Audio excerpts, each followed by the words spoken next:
கடைசியா உங்க ஸ்மார்ட் போனை எப்ப நீங்க ரீஸ்டார்ட் பண்ணீங்க? அதே மாதிரி உங்க போன்ல பேக்ரவுண்ட்ல இருக்க ஆப்ஸ் எல்லாமே கிளியர் ஆல் அப்படின்னு கொடுத்து கிளியர் பண்ணிக்கிட்டே இருக்கீங்களா? அண்ட் போன்ல பான் வீடியோஸ் பார்த்துட்டு ஹிஸ்டரியை கிளியர் பண்ணிட்டா யாருக்கும் தெரியாதுன்னு நினைக்கிறீங்களா? இந்த மாதிரி உங்க போன்ல நீங்க காமனா பண்ற 10 மிஸ்டேக்ஸ் பத்தி தான் டக்குன்னு இந்த வீடியோல வந்து பார்க்க போறோம். சோ வீடியோ ஸ்கிப் பண்ணாம ஃபுல்லா பாருங்க. ஏன்னா இந்த வீடியோ இன்னைக்கு யூஸ்ஃபுல்லா இல்லனாலும் ஃபியூச்சர்ல உங்களுக்கு யூஸ்ஃபுல்லா இருக்கும். அண்ட் அது மட்டும் இல்லாம இந்த மிஸ்டேக்ஸ்லாம் உங்க ஃப்ரெண்ட்ஸ் அண்ட் ரிலேட்டிவ்ஸ் கண்டிப்பா பண்ணிக்கிட்டு இருப்பாங்க. அவங்களுக்கும் இந்த வீடியோவை ஷேர் பண்ணி வைங்க. நம்ம போன்ல கண்டிப்பா நம்ம Chrome browser default browser use பண்ணிட்டு இருப்போம். அதுல வந்து நம்ம browse பண்ணும்போது இந்த யூசர் நேமையும் பாஸ்வேர்டையும் நான் என்ன சர்வ் பண்ணிக்கிட்டோமா உங்களுக்கு அடுத்த டைம் லாகின் பண்ணும்போது ஈஸியா இருக்கும் அப்படினு Chrome browser வந்து சொல்லும். உடனே நாமளும் நல்லா தானே இருக்கு அப்படின்னு சேவ் கொடுத்துருவோம். பட் ஆனா அந்த தப்பை பண்ணவே கூடாது. காரணம் என்ன அப்படின்னா நீங்க சேவ் பண்ற அந்த யூசர் நேம் பாஸ்வேர்டு வந்து தனியா உங்க போன்ல கேட்ச் மெமரியா சேவ் ஆகும் அண்ட் கூகுள்லயும் வந்து சேவ் ஆகும். இன் கேஸ் உங்க போன் வந்து ஹேக் ஆகுது அப்படின்னா அந்த டைம்ல அந்த பாஸ்வேர்டை ஹேக்கர்ஸ் ஈஸியா வந்து ரிட்ரைவ் பண்ண முடியும். அது மட்டும் இல்லாமல் உங்க ஃப்ரெண்ட்ஸ் அண்ட் ஃபேமிலி மெம்பர்ஸ் கூட ஈஸியா அந்த பாஸ்வேர்டை வந்து தெரிஞ்சுக்க முடியும். நம்ம புதுசா போன் வாங்கின உடனே நிறைய விஷயம் பண்ணுவோம். நிறைய ஆப்ஸ் வந்து இன்ஸ்டால் பண்ணுவோம், இல்ல நிறைய செட்டிங்ஸ்லாம் வந்து மாத்துவோம். பட் ஆனா நம்ம பண்ண தவற ஒரு தப்பு என்ன அப்படின்னா நம்ம போன்ல ஃபைண்ட் மை போன் அப்படின்ற ஒரு ஆப்ஷன் இருக்கும். அதை வந்து ஆன் பண்றதுக்கு வந்து மறந்துடுவோம். ஸோ இந்த வீடியோவை பாஸ் பண்ணிட்டு கூட நீங்க போயிட்டு அந்த ஃபைண்ட் மை போன் அப்படின்ற அந்த ஆப்ஷனை வந்து ஆன் பண்ணிருங்க. ஏன்னா உங்க போன் எப்பயோ தொலைஞ்சு போகும்போது அது வந்து அந்த போனை கண்டுபிடிக்கிறதுக்கு அந்த ஒரு குறிப்பிட்ட ஆப்ஷன் வந்து ரொம்ப யூஸ்ஃபுல்லா இருக்கும். நம்ம ஏதாவது பப்ளிக்கான பிளேஸ்க்கு போகும்போது அங்க ஃப்ரீயா பப்ளிக் வைஃபை அவைலபிளா இருக்கு அப்படின்னா உடனே பல்ல இழிச்சிட்டு போயிட்டு அதுல பாஸ்வேர்ட் போட்டு என்டர் பண்ணி அதை யூஸ் பண்ணக்கூடாது. அந்த மாதிரி யூஸ் பண்றதுனாலயும் நம்ம போன் வந்து ஹேக் ஆகிறதுக்கான வாய்ப்புகள் அதிகம். ஸோ அந்த மாதிரி டைம்ல என்ன பண்ணணும் அப்படின்னா உங்க போன்ல VPN போட்டு அந்த வைஃபை வந்து யூஸ் பண்ணிக்கிட்டீங்கன்னா உங்க போன் சேஃபா இருக்கும். நம்ம எல்லாருமே காமனா பண்ற ஒரு மிஸ்டேக் என்ன அப்படின்னா பேக்ரவுண்ட் ஆப்ஸ் வந்து அடிக்கடி கிளியர் பண்ணிக்கிட்டே இருப்போம். இதை ஏன்டா பண்ற அப்படின்னு கேட்டா அப்பதான் போனோட பெர்ஃபார்மன்ஸ் நல்லா இருக்கும், போன் ஹேங் ஆகாம இருக்கும் அப்படின்ட்டு நம்ம வந்து ஒரு காரணம், மொக்கையான காரணம் வந்து சொல்லுவோம். பட் ஆனா அது வந்து உண்மை கிடையாது. என்ன அப்படின்னா பேக்ரவுண்ட்ல அந்த ஆப்ஸ் வந்து ரன் ஆகிட்டே இருக்கு அப்படின்னு வச்சுக்கோம். நீங்க வந்து யூடியூப் ரன் ஆயிட்டு இருக்கு அப்படின்னா நீங்க அடுத்த டைம் யூடியூப் ஓபன் பண்ணும்போது டக்குன்னு வந்து ஓபன் ஆகும். ஸோ அந்த பூட்டிங் டைம் வந்து எடுத்துக்காது. இந்த மாதிரி நடக்கும்போது என்னன்னா உங்க போனோட பர்ஃபார்மன்ஸ் வந்து இன்க்ரீஸ் ஆகும். அது மட்டும் இல்லாம உங்க பேட்டரியும் வந்து சேவ் ஆகும். உங்க போனை நீங்க எப்ப கடைசியா ரீஸ்டார்ட் பண்ணீங்க அப்படின்னு கேட்டா சொல்ல முடியுமா? கண்டிப்பா வந்து ஒரு மாசத்துக்கு முன்னாடி 2 மாசத்துக்கு முன்னாடி அப்படின்னு தான் வந்து சொல்லுவீங்க.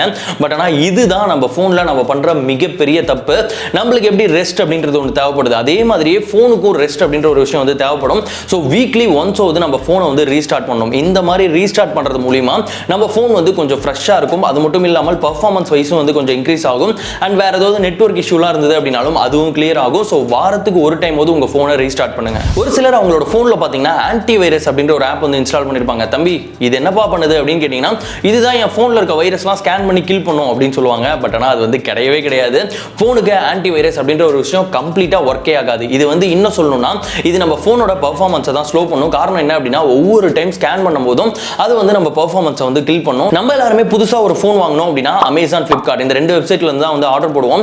இந்த மாதிரி ஆர்டர் போடும்போது நம்ம வந்து ஒரு தப்பு பண்ணிடுவோம். என்ன அப்படின்னா ஒரு இடத்துல பாத்தீங்கன்னா போன் வந்து 39,000 இருக்கும். அதுவே இன்னொரு போன் பாத்தீங்க அப்படின்னா 33,000 இருக்கும். இது வந்து கிட்டத்தட்ட ஒரு 6,000 ரூபாய் குறையுது அப்படின்ட்டு இந்த போனை வந்து ஆர்டர் போடுவோம்.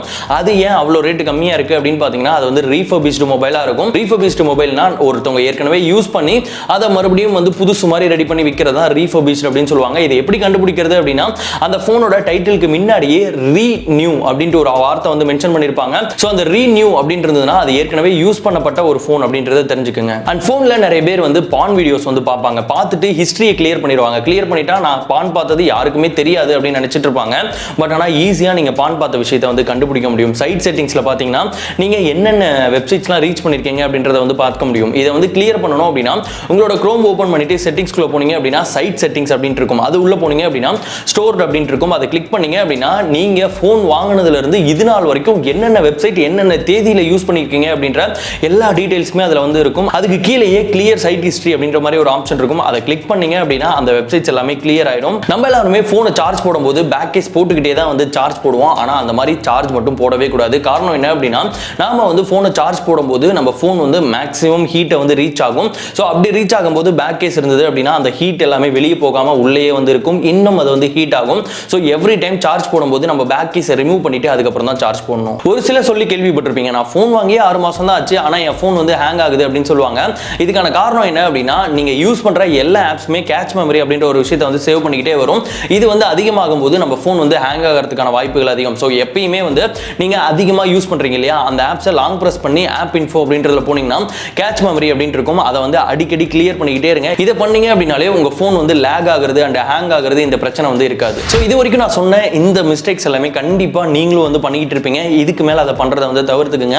அண்ட் நான் சொன்ன இந்த 10 மிஸ்டேக்ஸில் எந்த மிஸ்டேக் நீங்கள் அதிகமாக பண்ணியிருக்கீங்க அப்படின்ற விஷயத்தையும் மறக்காம கமெண்ட்ல சொல்லுங்கள். மறக்காம இந்த வீடியோவை உங்கள் ஃப்ரெண்ட்ஸ் அண்ட் ஃபேமிலி மெம்பர்ஸ்க்கு ஷேர் பண்ணி வைங்க. கண்டிப்பாக ஒரு யூஸ்ஃபுல்லான வீடியோவாக இருக்கும். அண்ட் இந்த மாதிரி இன்னொரு இன்ட்ரெஸ்டிங் அண்ட் யூஸ்ஃபுல் வீடியோவில் பார்க்கலாம். பாய்.